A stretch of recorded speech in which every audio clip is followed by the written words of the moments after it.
Good afternoon, everyone. It's actually, today I'm sitting down, so that's sort of a change for me. Today, Marion Dowling, who's an Executive Director and Chief Nursing Officer at Health PI, is joining me, and we'll be here to ask and respond to some questions more specific to Health PI and the response going forward. Today's update is, and every day this changes. We know the number of cases in this country increases almost exponentially every day, and the numbers change. We know that the advice that we're giving Islanders and Canadians is changing quickly and evolving in a very fast-paced situation here. I wanted to let people know that today that our case that it was announced yesterday, our first COVID-19 case, continues to self-isolate at home with mild symptoms. All those who have had close contact with the patient have been contacted as part of the follow-up, which we discussed yesterday. And additional contact tracing is underway for any further need of anyone that may have been in contact with that case. And then today we're announcing some additional measures and recommendations to protect the health and safety of Islanders. The first one is that we're recommending no longer any visitation to long-term care and community care facilities, public or private, in the province. And that is in an effort, and we've talked about it here previously, that they are a vulnerable population who is at risk of the most serious complications of COVID-19. But we certainly don't do that lightly, because there's an impact to the population for not visiting relatives and family who may be in these facilities, and that is going to be a real challenge. And so we make that recommendation knowing it is really trying to protect their health. The other thing we want to talk about today is that Health PI is really going to move towards essential services, and that's to alleviate some pressures on their staff, and it means that some non-essential services that can be safely postponed will be, and that will be to alleviate some of the staffing concerns, and Marion Dowling will speak more to this piece. And it's important to mention that pandemic planning, and when COVID-19 is, it's a pandemic, and there's a reason there's pandemic planning, and moving to essential services is always been a part of that plan. The other thing I'd like to talk about today, because we're getting some questions and concerns about it, and I can certainly understand that. We're receiving questions about early child care centers. And I'd like to clarify that and be very clear that children who have traveled outside the country, including the United States, should not attend any child care center for 14 days. And if their parents or guardians have traveled outside the country, and including the United States, they should not attend daycare, and that's because the parents can't self-isolate from their young children. It's also very important that any child with any symptoms of illness not attend early child care. And there will be certainly recommendations for enhanced cleaning at daycare centers. Now, these are the recommendations, again, just being reinforced today. At this time, knowing that this may evolve and what we're saying today may change in the days ahead. And I mean, I'm not going to repeat all the recommendations that we have for islanders that we've made previously, but I want to reinforce that the information we're giving, the recommendations we're giving, are made with trying to look at the evidence that we have about this COVID-19, what is going on around the world, in other parts of this country, and trying to balance minimizing the impact that we have on the lives of islanders with the best interests of their health and safety. And trying to keep that balance is a challenge for sure, but we're continuing to look at that every step of the way as we go forward. And so I think at this point in time, I'll thank you and then turn it over to you, Marion. Okay, thanks, Heather. So from Health PEI perspective, we have been involved in this joint response with Dr. Morrison's office for the last while now, and we are in our pandemic plan. So we want islanders to know that from Health PEI, we're doing what we can to protect our healthcare workers, protect our patients, and deliver the highest quality care during this pandemic. We want to support the Chief Public Health Office recommendations and mitigate the spread of the virus to our most vulnerable patients. And we're continuing to also maximize the efficiency of our healthcare services so that we can care for people during this time. So as Dr. Morrison mentioned, as of today, we're implementing visitor restrictions across all of our service sites. She specifically spoke about long-term care, where all visitors will be limited or will be closed to visitors to protect that vulnerable patient population. The remainder of sites will have designated visitors only, and we will be monitoring that those visitors that are coming have also been complying with the recommendations from public health on their self-isolation.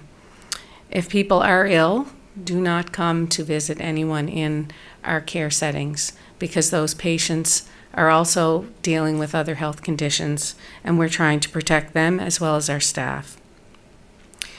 The exception of that is those people who are home and becoming ill and severely ill, and Dr. Morrison's talked about this, who require care and may have the symptoms of COVID-19 and require emergency services. And we want people to know that we also have plans and procedures in place to manage the care of those patients who require acute care services and emergency care services. So we want people to know that we have those plans as well and facilities available to care for those patients, and they should come to hospital if they need emergency care. We're expanding our screening clinics to support the work from the Public Health Office to run 8 hours a day and 7 days a week to meet the screening needs and the demands for testing. And we're prioritizing our patient care to ensure staff and physicians are able to maintain our critical and high priority care for islanders.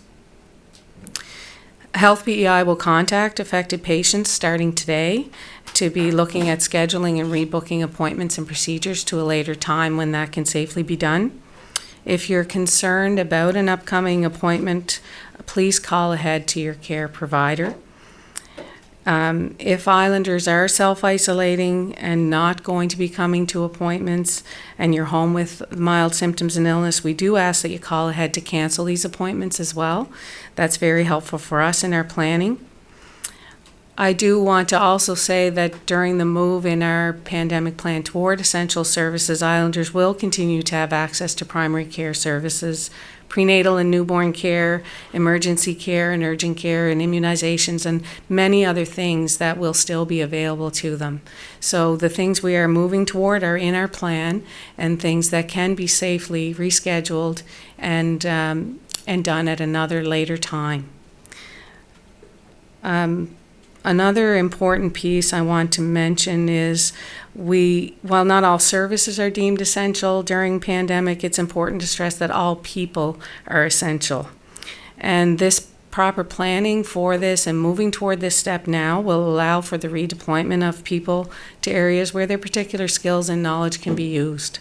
So that's really why we have this as part of our plan and why we're now at this step. So I think that's all I wanted to speak about today. So I think we'll open it up for questions. En français, Ah oui? s'il vous plaît. Oui, je vais quand même essayer, oui. Ce que vous avez dit au début, juste revenir en français. Du début? Oui, juste. OK. C'est Marion Dowling, le directeur exécutif et le chef de nursing, infirmière et de Health PI. Et puis, chaque jour, il y a encore plus de cas de COVID-19 partout au Canada. On a annoncé hier le premier cas ici à l'île du Prince-Édouard de COVID-19. Le cas reste chez elle et elle a seulement les symptômes qui sont pas si pires. On continue de faire plusieurs tests pour le COVID-19 depuis les derniers jours. C'est aussi important que les personnes qu'on a parlé au cas, il y a peut-être plusieurs personnes avec qui elle avait un contact et puis maintenant ils sont tout en train de ils sont tout contactés et puis elle suit il suit la direction. Aujourd'hui, on annonce des restrictions et puis on donne des avis vraiment pour qu'on ne permette pas les visiteurs d'entrer dans les sites pour les plus âgés. Et c'est public, privé, et c'est pour protéger c'est les plus âgés vraiment qui sont, c'est eux qui ont la chance d'être plus malades avec le COVID-19 que les autres. Et c'est aussi, on annonce avec Marion aujourd'hui que Health PI travaille plus pour les essential services, les services qui sont essentiels parce que il faut faire ça pour les personnes qui travaillent, les gens qui travaillent au santé, le système de santé. Et puis, il y a peut-être des services qui vont être mis à plus tard que d'être fait cette semaine si c'est possible. Aussi, on a mentionné que les centres avec les jeunes enfants, on a beaucoup de questions. Et je sais que ça peut changer. Peut-être aujourd'hui, on ne les ferme pas, mais c'est important que les enfants qui ont voyagé ne vont pas au centre. C'est important que si les parents ont voyagé hors du pays, et c'est aussi les États-Unis, ils ne vont pas au centre. Et si les enfants sont malades pour n'importe quoi, ils ne vont pas au centre. Et puis, on parle aussi de l'importance de nettoyer les centres pour les jeunes. Je pense que c'est à peu près tout que je peux souvenir. Mais c'est une balance. Je pense que l'autre chose est qu'on essaie de balancer. On sait que ces choses ont beaucoup d'impact pour les gens ici à l'île du Prince-Édouard, pour les communautés, pour tout le monde. Et c'est de balancer ça avec des mesures pour protéger les personnes qui habitent ici. Et c'est une balance. Et puis, chaque jour, on essaie d'en faire avec l'évidence et qu'est-ce qu'ils vont faire partout au Canada. Et c'est une balance délicate. mais quand même, on suit suit les autres, suit l'évidence et la direction, et ça change. On voit ça pendant 2 jours, ça change, et ça va changer peut-être dans les prochains jours. Alors, on donne les avis qu'on pense c'est le meilleur à ce moment. Okay. Okay, maybe over to some questions. English or French, I guess, but. You said that the people who have come in close contact with the first case out here have been contacted. Curious to know about how much of that social tracing is going to be made aware to the public who might be nervous that they've come in contact with this woman. Every person who's had contact will be contacted. And public health nursing at Health PI that we work with closely with our office, they do a great job. And this is what they do. And not just for COVID-19, but for all communicable diseases. And the case has given us very good history, and we will be... we're very comfortable with the information that we're getting and the follow-up. So, yeah.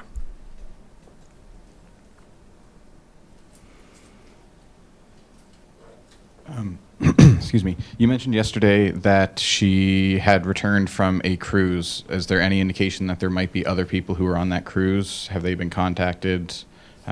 Is there any more concern around that? And can you release the name of the cruise line? So that's a sort of 2-part question. And so the first part is, yes, we know who else from Prince Edward Island was on that cruise, and contact was made last evening with anybody else from Prince Edward Island who was on that cruise. And the notification of the cruise ship, I will be able to make that public. It just has to go through, as you can imagine, a bit of a notification process with our federal counterparts, because they also, the cruise is not based in Canada, of course, and so they're doing the notification as well, and so that I'm happy to speak about that. I think I just need to make sure that that those involved have been all contacted, and that follow-up is sort of a national and international, because these cruises involve people from many countries.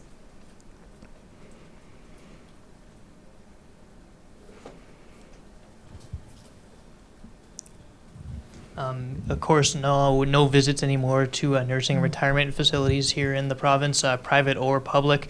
I'm curious to know if somebody has a loved one in those facilities or looking to visit, how can they best make sure to take care of their mental health and the other impacts of this no visitation period?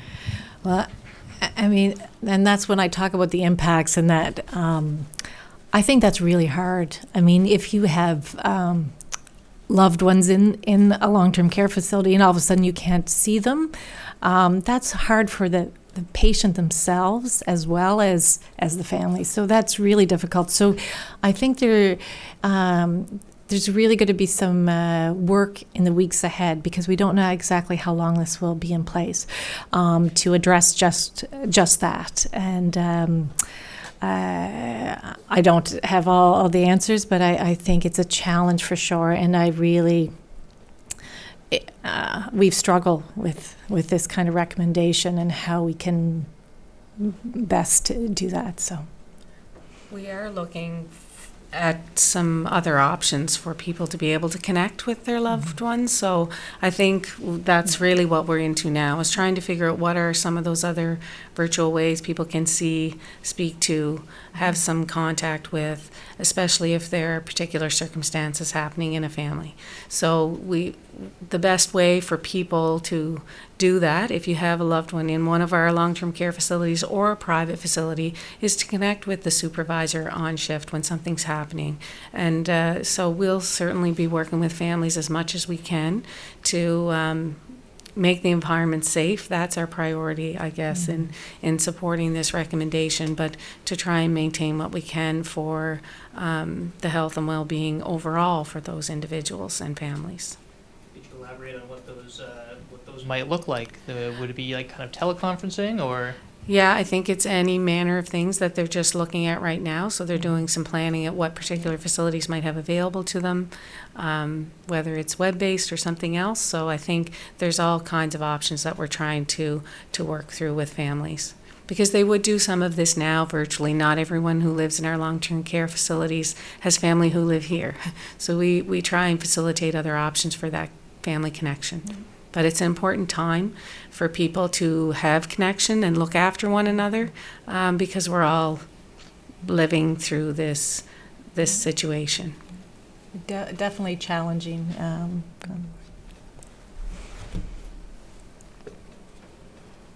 I would also just add that our healthcare workers who are in our facilities and providing care are also complying with the Public Health Office recommendations around travel. So people are comfortable to know that the providers who are going into their homes with home care, providing services in our facilities, are also following the guidelines of self-isolation if they have been traveling. So just so the public's aware of that as well. We're doing what we can to be good patrons of the community, and really it is important, and I would encourage every member of the public to follow those guidelines that are coming out.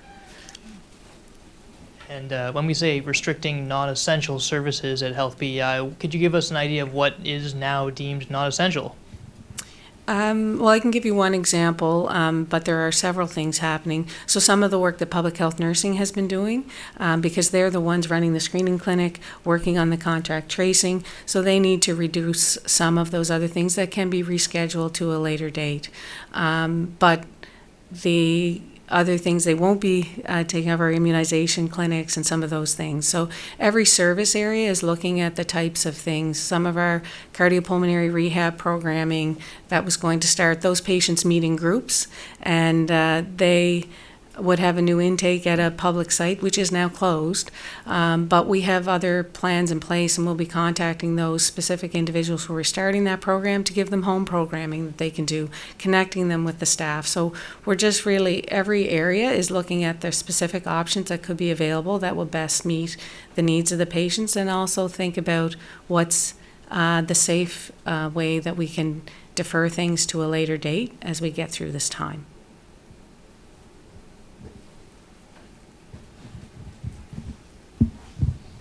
Are there any things that islanders can do if they any extra precautions to take if they have family members or friends who are immunosuppressed or otherwise more at risk than other healthy islanders? Well, I mean, I think it's really important for the those with immunocompromising conditions or elderly to follow some of the measures and guidance around the social distancing. It's really important in those areas. So making sure people who travel don't go to visit those with immunocompromising conditions if they have out-of-country travel. Avoiding the social gatherings that may put them at increased risk. And if they're out in public, trying to maintain that 6 foot, 2 meter type of distance. So, and then following all the normal things we talk about every time, with washing hands, and not touching your face, and doing those things we should be doing a lot anyway, but really putting a focus on it.